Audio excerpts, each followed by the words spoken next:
Good morning.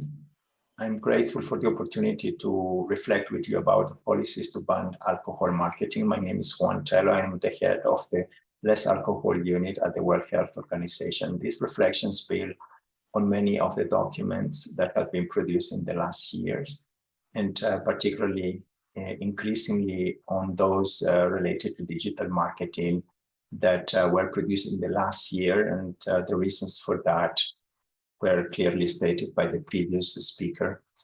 We know that the total ban of alcohol marketing is a cost-effective, evidence-based policy to reduce alcohol in the short and in the long term. It protects children, women, but also those that are attempting to reduce or stop alcohol consumption. Importantly, it helps to denormalize the alcohol consumption and therefore to create conducive environments for healthier choices. It also reduces the inequalities, and particularly in low and middle income countries where we know the harm produced by alcohol consumption is higher, proportionally higher.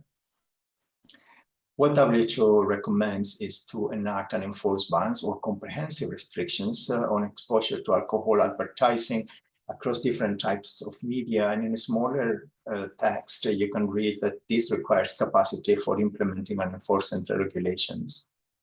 So what are the issues why this has not been achieved so far when we look at this at the global aggregated level? What are the disruptions that have occurred at the global level? Probably is the globalization of the alcohol industry that have taken place in the last years, but also, as we heard from the previous speaker, the integrated and digital marketing that have increased. The COVID pandemic had helped us to understand or to visualize that clearly. And we saw an increase of exposure and also access through digital marketing. But at the national level, we do have still many challenges. Most of the countries have partial restrictions. They look at controlling the contents, the hour of exposures, or some of the means used for advertising, but there are not comprehensive restrictions. Only a few examples on digital marketing legislations has been developed, or some focusing on social media, but have shown no cost effective. We know also that the effectiveness of the measures undertaken for restricting marketing can be weakened indirectly by weak enforcement or court rulings against these measures. There are also many countries that adopt self-regulation by the industry or the media voluntary codes, the media sector. And we also know from evidence that these are ineffective measures if we really want to control marketing of alcoholic beverages. I think it's also important to acknowledge that the evidence about the impact of these measures is still weak, particularly in low and middle income countries. So what is needed is to strengthen the national governance, but in a way that reinforce learning systems that are dynamic by nature and can respond to the dynamic forces and changing of the marketing techniques. And that requires, yes, designs of policies and regulations, but requires also the implementation and resourcing. Some legal colleagues will call it the enforcements as well. So the resourcing means that we need to think how these policies will be implemented at national, subnational levels, and what are the technical resources and of course financial resources as well. That also implies the need to regulate or design policies that take into account mechanisms for feedback, and that's monitoring and evaluation or surveillance systems that will be looking how these policies are implemented and to inform back in order to learn from how these rules and regulations were circumvented by some of the actors. When we look at these publications, I think we can agree there is large consensus and many times large evidence as well regarding what it means to have a comprehensive planning of marketing for alcohol in all policies. I think the first feature, if you want, is that it must be a statutory restriction. We know that co-regulation or self-regulation is not effective, is not working, cannot be enforced. Particularly on digital marketing, that's an important issue. We also know that total is better than partial, and so complete restrictions will work more effectively to protect a population from marketing. Many countries do delegate to subnational levels, being regions, states, provinces, the possibility to legislate for marketing, but the economies of scales are better at the national level, and there is evidence that when this is done, manages to address the conflicts of interest better than if done at the subnational level. We do know, and we understand the need to do digital policies or address the digital marketing, but we also understand that the traditional marketing ways are still valid, and many of these are and remain very weakly addressed at country level. Although there are some specific windows of opportunity, for example, now with the development of a voluntary code for marketing of towards children, those measures addressing the whole population are better positioned to have an effect on restricting marketing. Marketing techniques are per se gender sensitive, and we then need to ensure that our policies are as well gender sensitive in order to address these issues.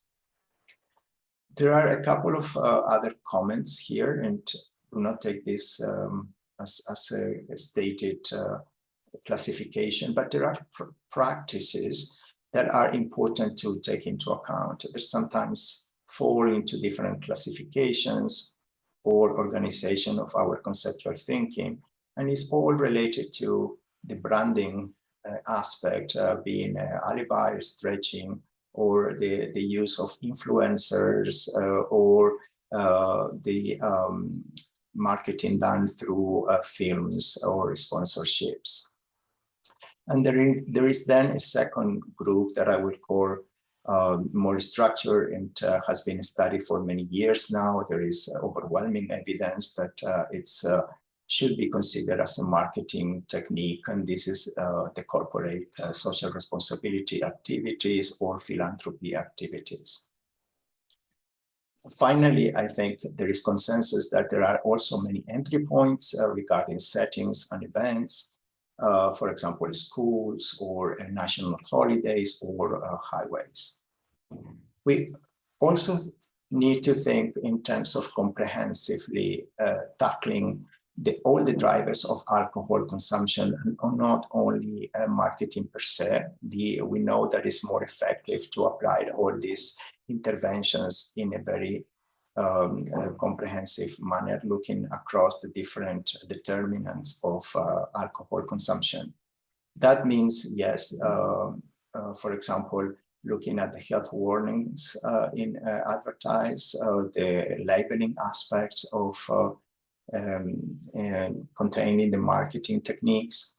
We need to think also along the production and distribution chains, including home delivery, which we saw being an important issue to where the legislation has some gaps. And in terms of affordability, we probably need to address price promotions, happy hours, fee on advertising, like the ones that were proposed by Kenya recently. There is also the possibility then to strengthen the multi-country response, and that implies to think in terms of, there are many entry points that can be that need to be developed as a multi-country, being this multilateral or bilateral. And the first one, I think it's very important, is keep producing evidence. I mentioned the gaps on the literature regarding many of the impact of many of the measures that we propose, particularly in low and middle income countries. At the same time, we also need to work with policymakers to uptake this evidence and to use it for driving their policies and implementations.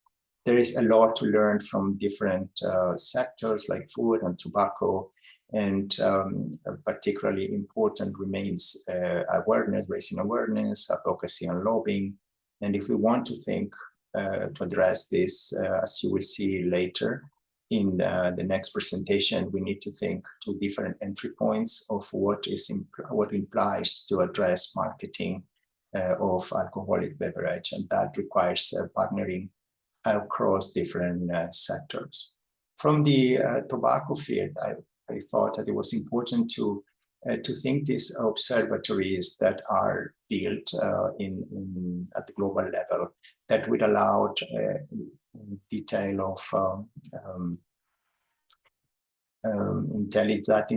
use of the intelligence in general to inform future policies. There are some possibilities to explore in terms of international mechanisms to support national strengthening in terms of policies and legislation. And those are ideally should be a convention like for tobacco, but in the meantime, there are many steps that we need to move to take forward. And the cross-border marketing report that was published by WHO earlier this year proposed 4 types of solutions for these, or options. It's not for WHO to decide as a secretariat, but member states can propose different modalities. Where we could have perhaps the first steps is to develop a code which, according to Article 23 of the WHO Constitution, could be developed by the Secretariat with the support or the initiative of member states. And that has been the case for the code for the milk substitutes, to work on that, or for the health workforce that was developed a few years ago. So with this, I'd like to thank again, and I look forward to our discussion in a few minutes then. Thank you.